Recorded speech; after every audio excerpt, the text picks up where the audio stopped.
The Selfish Giant by Oscar Wilde. Every afternoon as they were coming from school, the children used to go and play in the giant's garden. It was a large, lovely garden with soft green grass. Here and there over the grass stood beautiful flowers like stars, and there were 12 peach trees that in the springtime broke out into delicate blossoms of pink and pearl, and in the autumn bore rich fruit. The birds sat on the trees and sang so sweetly that the children used to stop their games in order to listen to them. "How happy we are here," they cried to each other. One day, the giant came back. He had been to visit his friend, the Cornish ogre, and had stayed with him for 7 years.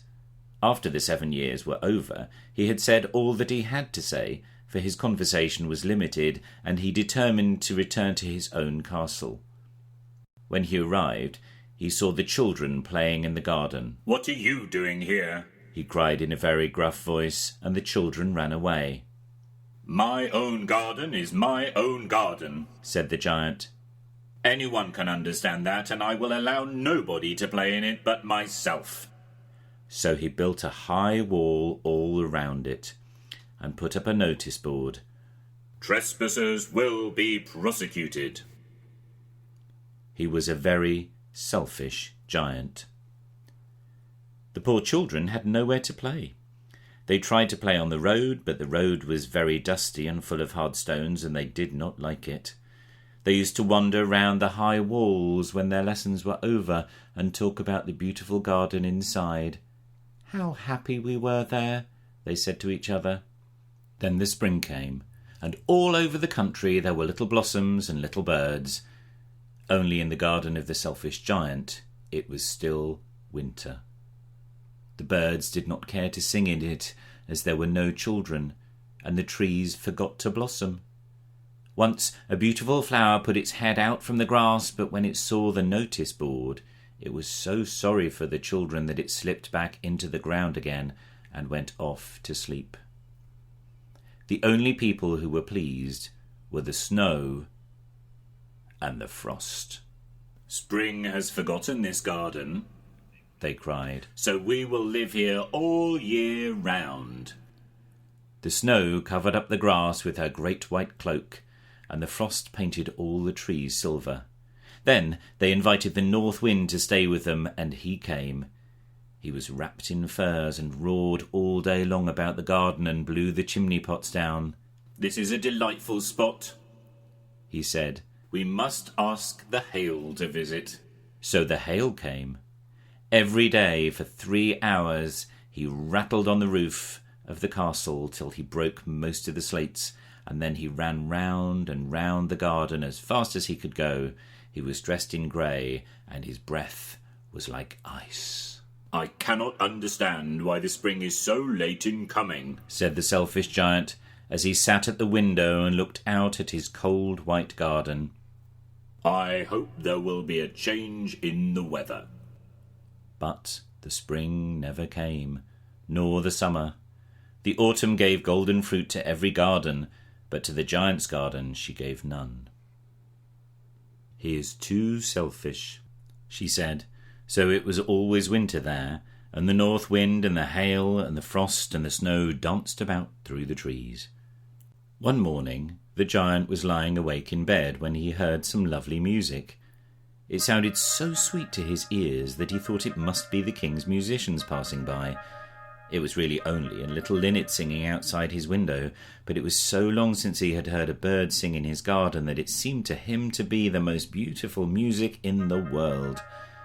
Then the hail stopped dancing over his head, and the north wind ceased roaring, and a delicious perfume came to him through the open casement. "I believe the spring has come at last," said the giant, and he jumped out of bed and looked out. What did he see? He saw a most wonderful sight. Through a little hole in the wall the children had crept in, and they were sitting in the branches of the trees.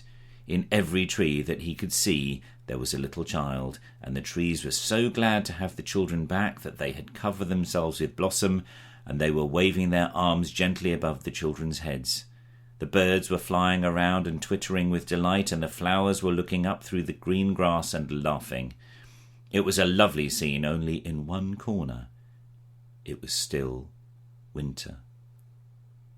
It was the farthest corner of the garden, and in it was standing a little boy. He was so small that he could not reach up to the branches of the tree, and he was wandering all around it, crying bitterly.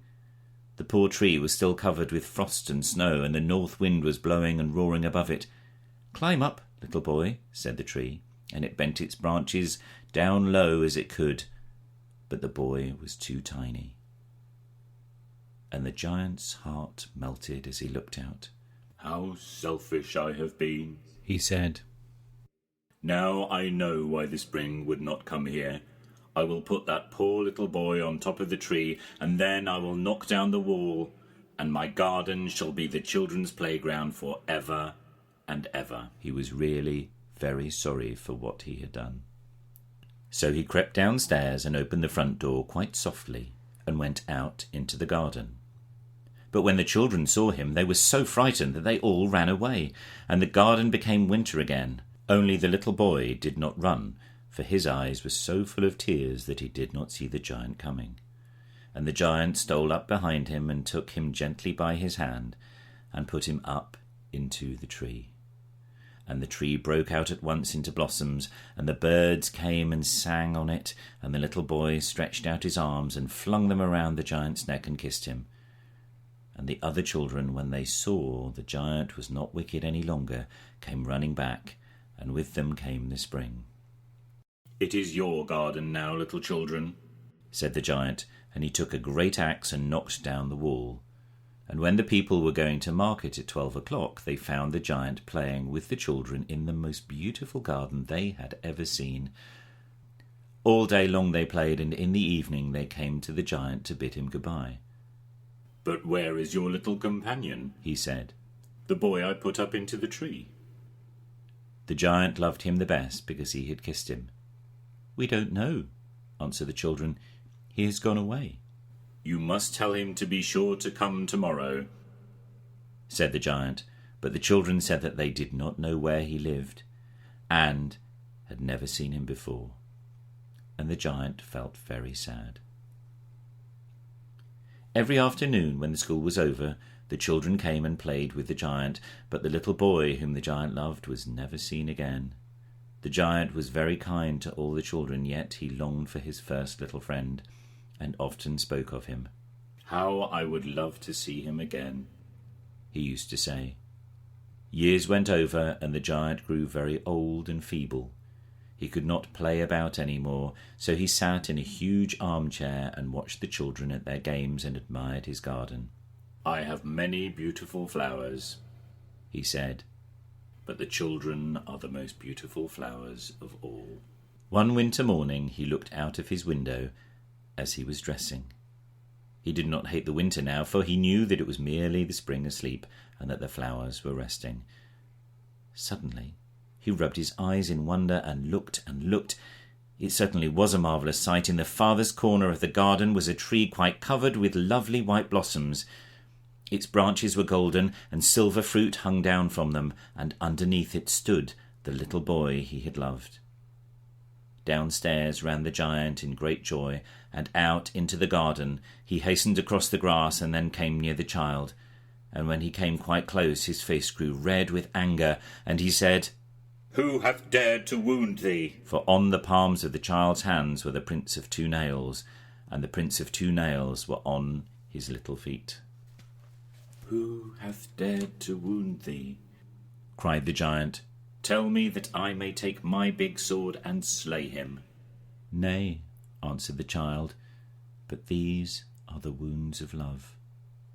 "Who art thou?" said the giant, and a strange awe fell on him, and he knelt before the little child.